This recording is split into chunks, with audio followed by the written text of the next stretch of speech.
So Lazard has made a rather odd choice for its latest independent director. They've appointed Richard Parsons to the board. A very well-known character, was most recently chairman of Citigroup. You may think he makes a great person to be on the board, but there's just one little thing about him that's rather different. Lazard 6 years ago railed against him and his leadership at Time Warner. Jeff, you looked at this. What on earth is going on? Yeah, it's one of those things where on paper it makes all the sense in the world, right? I mean, Dick Parsons is sort of a grandee around New York. He, was chairman of Citigroup, ran the biggest media company in the world. Seems like, worked in the White House, ran a small savings bank. Couldn't be a better bank director. He's got everything you need on your resume to make you feel happy. Except that you start with the idea that Lazard itself took massive issue with his leadership capability about 6 years ago when he was running Time Warner. They were advising Carl Icahn, who was running a big activist campaign. That's not unusual for a bank to be advising. But they sort of took the podium. They were front and center with Icahn. Bruce Wasserstein, who was then running Lazard.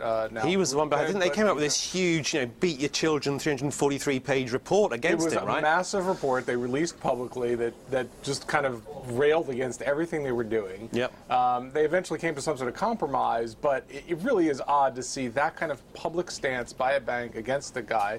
And then, not very much later, kind of bring the guy on and say, come help us figure out how to do things. I guess here's the thing, right? The resume looks right for somebody like this. The experience is right. And to be fair, let's, just talk the other side for a second. To be fair, Lazard were going after his performance as CEO. They're not asking him to be CEO. They're not asking him to run the company. And they were somewhat nice about his style. Even at the time, they kind of conceded that he was a good schmoozer, good communicator, good politician, which may have been a sort of faint praise, damning him with faint praise at the time, but it could be what they're after for the board. But this is the problem with boards, right? You can get people with a great CV, but then you look at when they've sat on boards, how have those companies done? Which is not just up to them, but they've been part of a team. At Citi had a horrible time while Parsons. Well, I mean, they took 2 government bailouts. I mean, to start with, but he, look at the other, factors that go into Parsons' resume. He was on the Citi board when they bought Travelers, or merged with Travelers. I mean, one of the worst deals, sort of in financial lore. He was on the board of Time Warner. When they merged with AOL. And he wasn't we need to really talk much about that deal. The guy got a massive rebuke from shareholders. At Citi. At a time when 30%, now we're seeing more of that, but at the time, what was it, 08, 09, 30% was a big vote.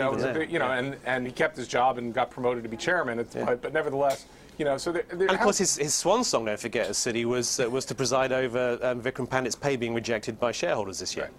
So, I mean, I guess you just have to ask yourself what it is that he's bringing to the Lazard board. And the question that we raise is, does it suggest that it's really hard to find not only people that look great on paper, but that have, in practice, are really inscrutable kind of board members? I think this is one of the, it's very easy for us to say, your bank board directors must have financial experience, must have this, must have that.